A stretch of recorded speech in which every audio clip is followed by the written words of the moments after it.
Thank you, Tom. I love music. I think that's the first time I met Miss Jones. And these offerings are accepted in the love in which they were given for the ongoing mission of this church, for our community and the greater community at large.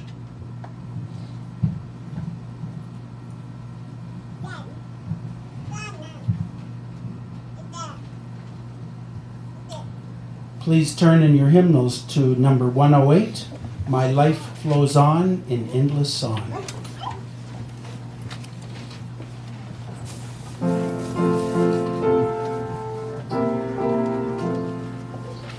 My life flows on in endless song, above earth's lamentation. I hear the real, though far off hymn, that hails a new creation. Through all the tumult and the strife, I hear the music ringing. It echoes in my soul. How can I keep from singing? What though the tempest round me roars? I know the truth, it liveth. What though the darkness round me close? Songs in the night it giveth. No storm can shake my inmost calm, while to that rock I'm clinging, since love prevails in heaven and earth. How can I keep from singing when tyrants tremble as they hear the bells of freedom ringing, when friends rejoice both far and near? How can I keep from singing to prison cell and dungeon vile? Our thoughts to them are winging, when friends by shame are undefiled. How can I keep from singing?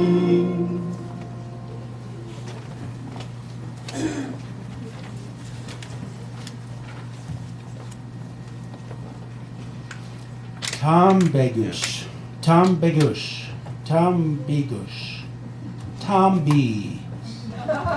is 32 years old. He is a father, a husband. They have 5 dogs in their house right now. 2 of them are foster dogs with the Arizona Border Collie Rescue. This is Tom's second sermon at West Valley UU. Tom is an ordained minister in the First International Church of Atheism. Tom hasn't had a job for 2.5 years. He's got about a year left before finishing his degree in applied computing at ASU. He enjoys spicy foods. He'd rather stay at home than travel. He owns many tie-dyed t-shirts. He cannot play a musical instrument. He owns more books than he knows what to do with. He enjoys working in his yard. And he is honored for the privilege of speaking. And we, Tom, are honored to listen. Welcome back.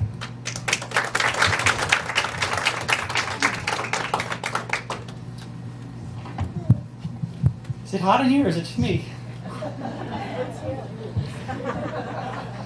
All right, before we get started, I'd like to point everybody's attention to the most recent copy of UU World. The cover story, the cover article, is very good, and I quote it a couple of times this morning.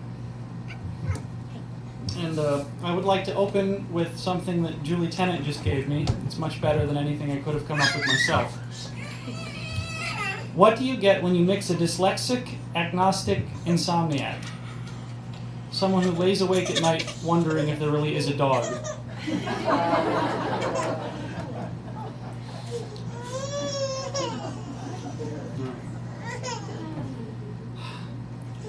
The word dogma comes from both Latin, meaning philosophical tenet, and from Greek, that which one thinks is true.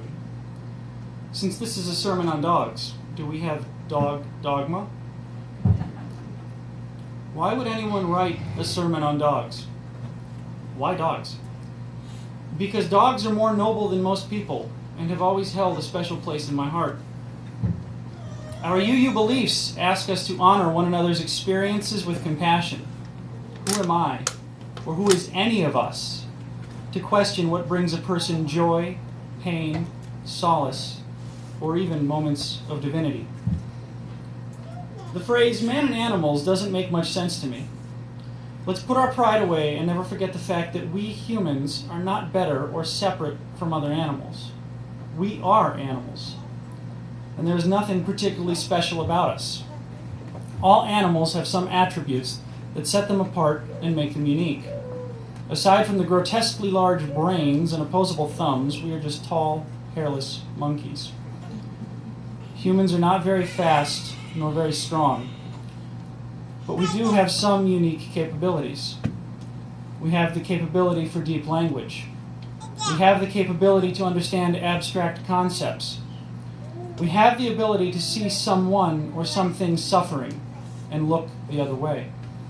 We have the ability to do evil, but we also have the ability to do great good.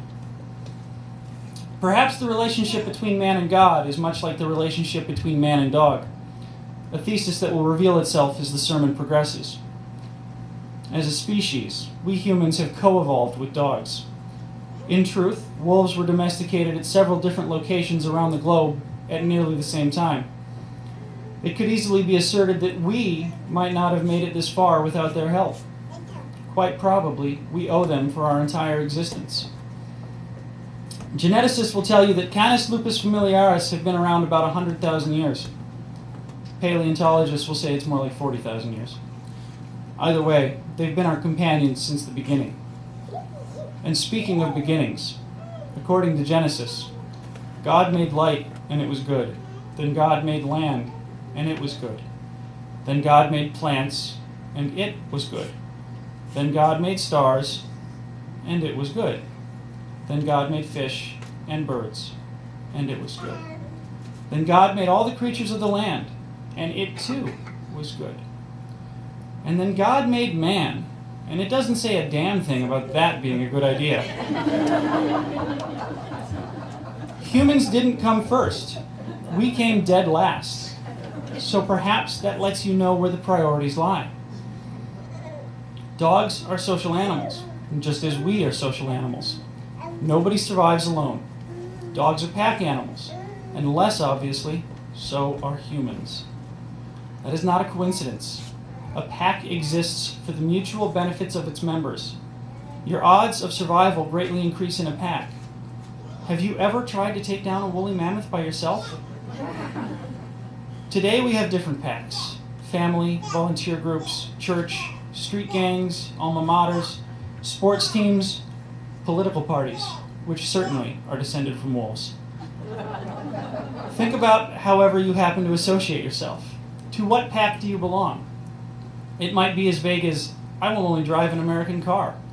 But that brand loyalty is driven by an instinctive, deeply ingrained need to belong.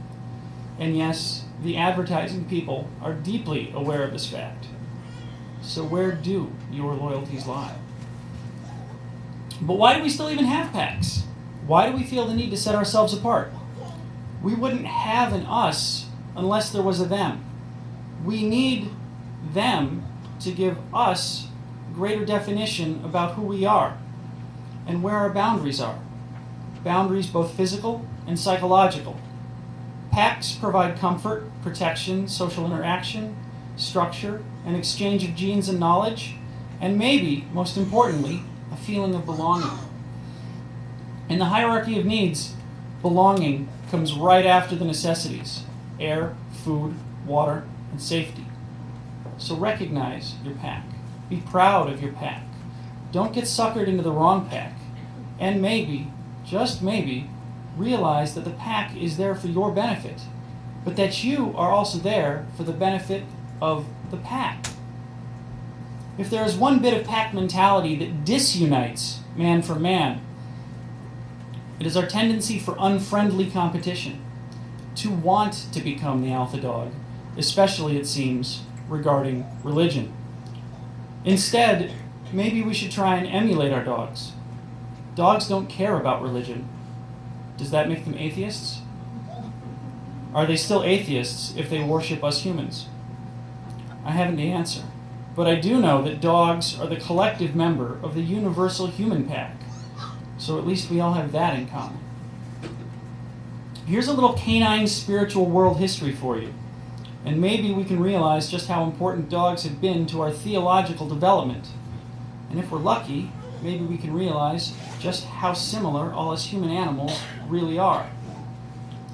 Here in the West, there are certain UUs, myself among them, who favor changing our first principle from the inherent worth and dignity of all people to the inherent worth and dignity of all beings. Moreover, regarding how we should treat other beings, I think we can look to our seventh principle: respect for the interdependent web of existence of which we are all a part. Treating animals with respect is not only a Western idea. In Zoroastrianism, the dog is especially beneficent, a clean and righteous creature which must be fed and taken care of by the human servant. The dog is praised for the useful work it performs in the household, but it is also seen as having special spiritual virtues. A dog's gaze can drive off demons. It is also believed that dogs have a special connection with the afterlife. the bridge to heaven is said to be guarded by dogs. In Hinduism, one of the world's oldest religions, it is believed also that dogs guard the door to heaven and hell. In the cradle of civilization, Mesopotamians recognized the importance of dogs by performing burial ceremonies for them. The dog is one of the 12 animals honored in the Chinese astrology.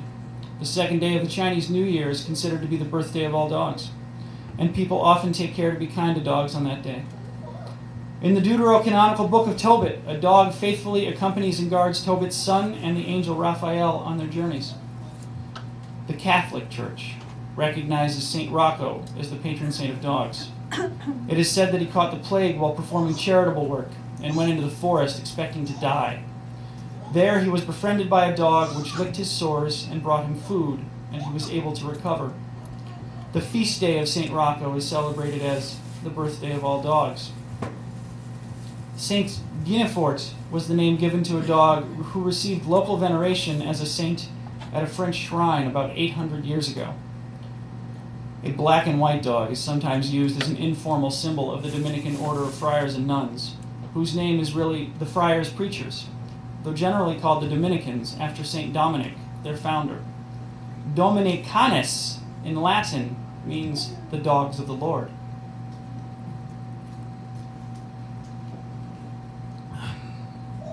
The Prophet Muhammad, peace be upon him, said that the company of dogs in herding, hunting, and home protection was permissible, and advocated kindness to dogs and other animals. The Prophet said, "While a man was walking, he felt thirsty, and went down a well and drank from it. On coming out of it, he saw a dog panting and eating mud because of excessive thirst.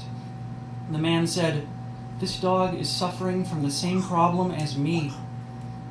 So he went down the well, filled his shoe with water, took hold of it in his teeth, and climbed up and watered the dog. Allah thanked him for his good deed and blessed him. Then people asked, 'O Allah's apostle, is there reward for us in serving animals?' The Prophet replied, 'There is reward for doing good to any living being.'" In the great ancient metropolis of Teotihuacan, 14 human bodies were deposited in a cave, most of them children, surrounded by the bodies of 3 dogs to guard and guide them on their path to the great beyond. A common belief across the Mesoamerican region is that the dog carries the newly deceased across to the afterlife. In the surviving Maya codices, a dog is usually depicted carrying fire, since it was the dog who brought fire to mankind. If you prefer a historical but less religious example, the ancient Greek philosopher and critic Diogenes, a man who believed that virtue is better revealed in action than in theory, was recorded as living with many dogs, praising their freedom from self-consciousness and sincere enjoyment of simple physical pleasure. He believed human beings live artificially and hypocritically, and would do well to study the dog. A dog is grateful to eat anything, and makes no fuss about where to sleep. Dogs live in the present without anxiety, and have no use for the pretensions of abstract philosophy. Unlike human beings who either dupe others or are duped, a dog will give an honest bark at the truth. His statue depicts one of his loyal dogs at his side. He is one of the founders of the cynicism school of thought, and in fact the word cynic comes from Greek, meaning dog-like. Dogs have been a bigger part of human theology than they are given credit for. As for me, a self-proclaimed, enthusiastic, avowed atheist, my spiritual guide dog is Scooby-Doo. Scooby and the gang taught me to face my fears, to not be afraid of monsters or the unknown, that the things we are afraid of have a rational explanation, and that it's always a dishonorable human with contemptible intentions behind the scary mask. The relationship between man and dog is symbiotic, but I think we got the better deal. We benefit in many ways from their mere presence. Simply having a dog in the room can lower blood pressure and reduce anxiety.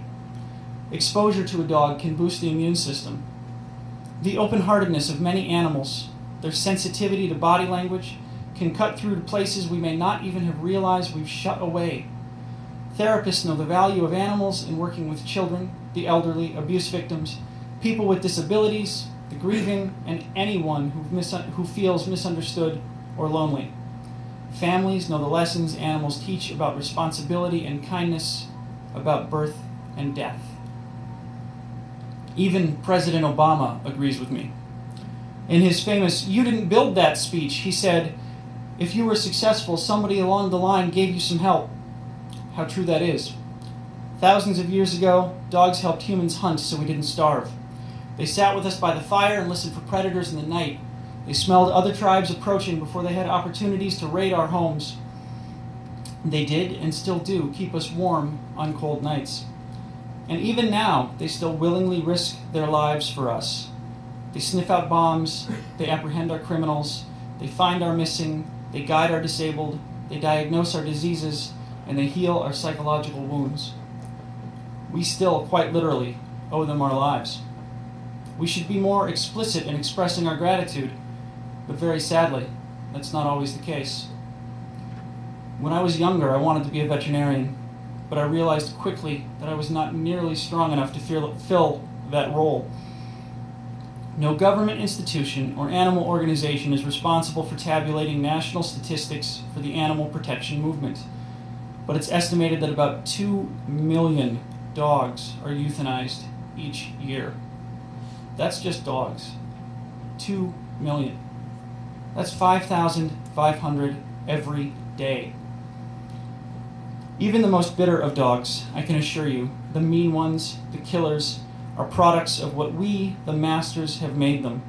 And I can promise you that the pit bull that is about to be put down wasn't born evil. That animal was born innocent and curious and loving, just like every other puppy on the planet. Pity that dog. What horrible events occurred in its life? Events certainly wrought by humans. What have we done to make it cold and offensive and violent? I have never known a dog to go out of its way to commit evil, but I have known plenty of people who do. To neglect or abuse an animal or a child is about the most heinous, unnatural, farthest away from God kind of deed that I know. Perhaps it is petty and wrathful of me, but I hope there is a special place in hell for people who are wantonly cruel to the innocent. In some cultures, to call someone a dog is an insult, and the Christian Bible has little good to say about dogs. But at that time, and even in some modern-day cultures, dogs are feral, unclean, dirty, bringers of disease, scavengers, vicious, and deservedly untrusting. Perhaps that fact should reflect not on the dog, but on the society itself. I mourn for those dogs, and pity the people that do not have dogs in their lives. To look at how a society treats its poorest and most vulnerable creatures is to truly understand that society. And if you want to understand a person or a society, all you have to do is watch where the money gets placed. And we certainly don't place much of it in a humane society. I can't quite put my finger on it, but I seem to recall someone mentioning something about service is our prayer. In fact, the word serve is mentioned twice in our covenant. One of the things that I like most is that there is actual service in much of what goes on around here, not just self-service or lip service. The members of this little pack are actively and consciously striving to benefit the greater good. We seem to understand that to say your problems don't affect me is like saying your end of the boat is sinking. Roz and I are constantly motivated and inspired by our mentors at the Arizona Border Collie Rescue. We are volunteers with that rescue group, which is dedicated to rehabilitating and rehoming dogs.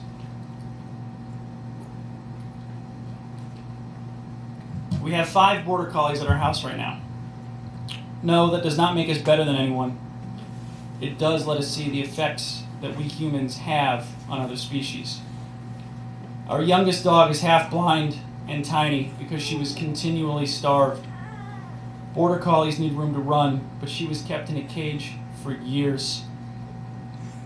Our oldest dog, the one on the floor right here, was left to die in the desert. She has a permanently crippled leg because nobody could be bothered to take her to the vet when it was broken. Many of the dogs that come through the rescue are there because they're victims of abuse or abandonment, which means they have physical and psychological issues, making it even harder to find homes for them. Whosoever has regard for the life of his beast is righteous. Proverbs chapter 12, verse 10.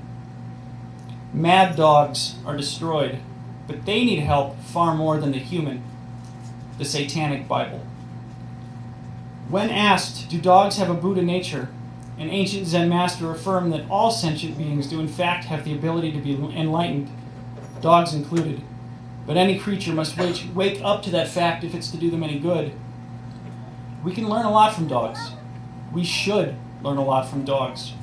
Did you ever notice that everything is always a dog's favorite thing? Oh boy, dog food again! Throw the ball again! Let's go for a walk again! Dogs live in the moment. They live for now. They don't worry about tomorrow. They don't fret about yesterday. The most precious moments in our lives, when we humans with our highly evolved brains are happiest, are the times when we are living in the moment. Playing sports, making love, writing, that brief moment when you were thinking of nothing but what you were doing at that moment. Whatever excites you, whatever your passion, I can guarantee you that your best memories are when you are living in the here and now. Dwelling on what happened yesterday leads to depression.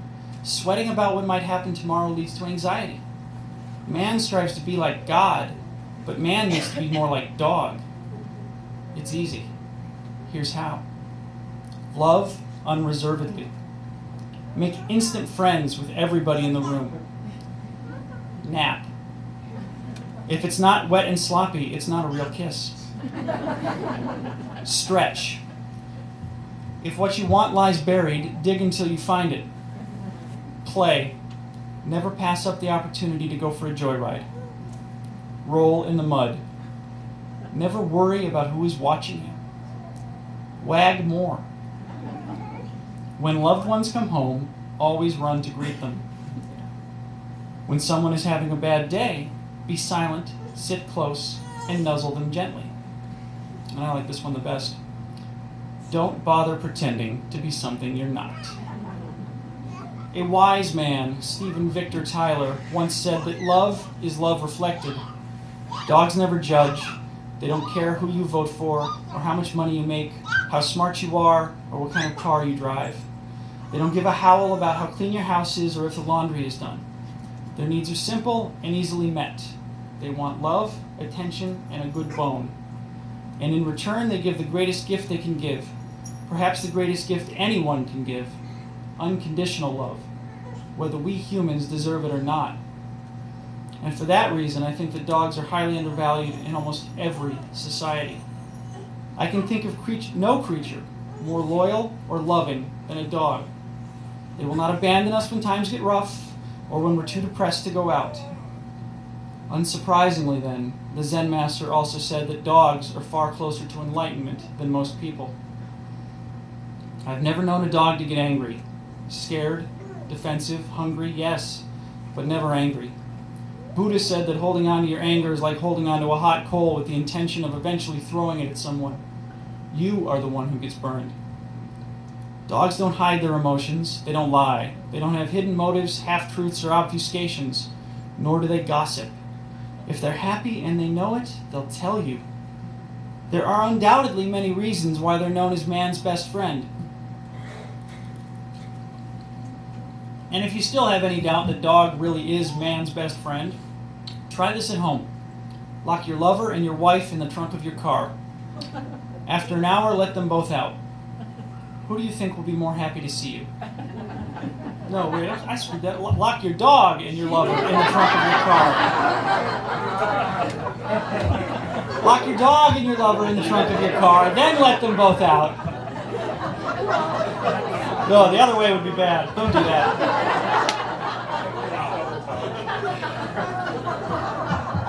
There's a reason I don't tell jokes.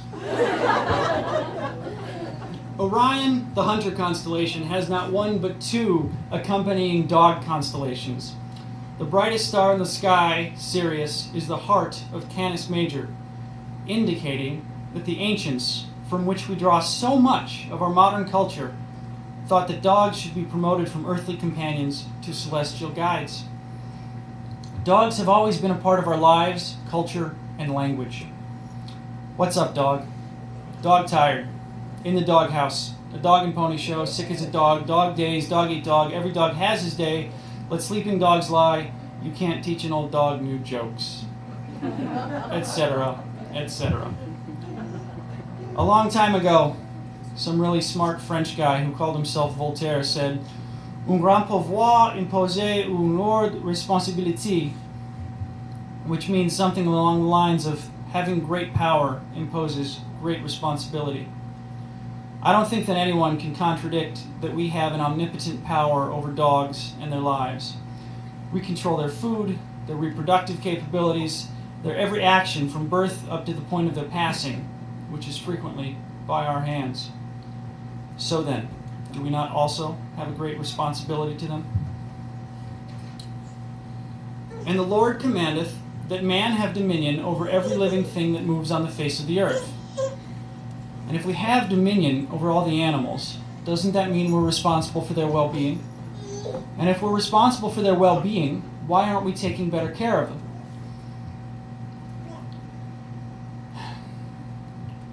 Depending on you yourself and your own ideals, maybe God is or once was a human. Maybe humanity is or will one day be God's. I don't know. But I'm pretty sure that no supreme being told us to exploit each and every living thing to death. We won't survive as a species with our current understanding and sense of entitlement toward the planet. We need a paradigm shift from owning the earth to being the part of it. Understanding animals is one way that we can learn this paradigm.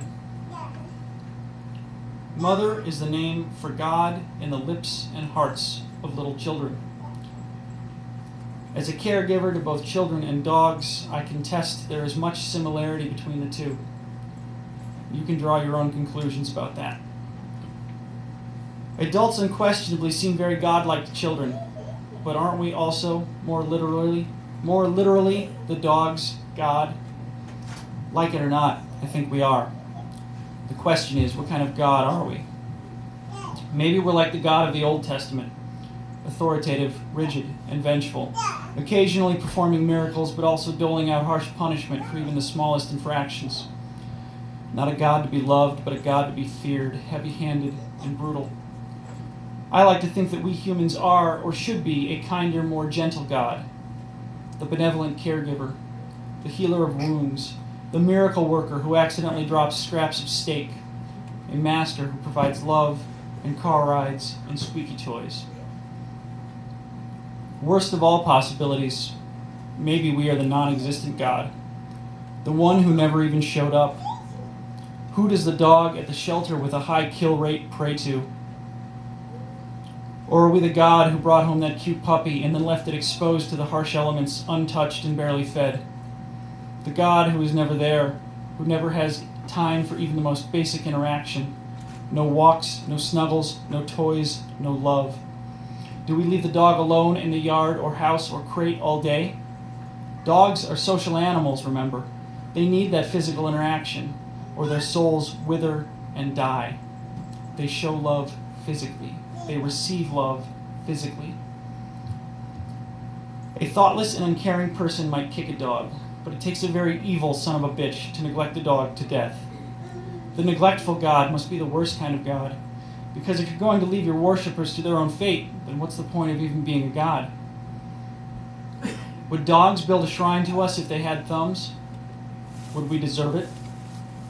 Whatever and however, to our dogs, two dogs, we are the ones from which all good or bad things come. The question we should ask ourselves is, are we worthy of their worship? We should all strive to be the person our dog thinks we are. Thank you.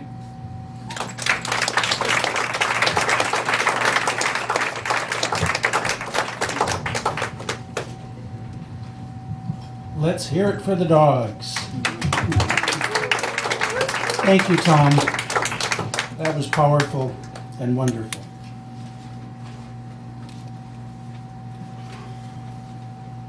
Please join me in our closing hymn, number 21, For the Beauty of the Earth.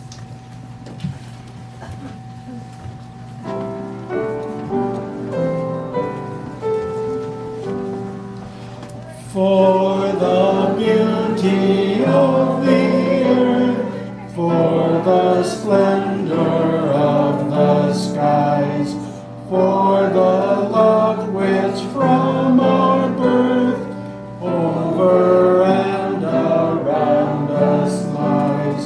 Source of all, to thee we raise this our hymn of grateful praise.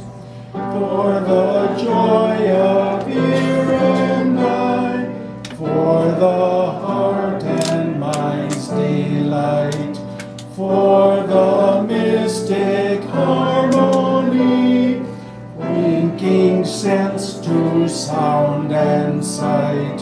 Source of all, to thee we raise this our hymn of grateful praise. For the wonder of each hour, of the day and of the night, hill and vale and tree and flower, sun and moon and stars of light. Source of all, to thee we raise this our hymn of grateful praise. For the joy of human care, sister, brother, parent, child, for the kinship we all share, for all gentle thoughts and mild. Source of all, to thee we raise this our hymn of grateful praise.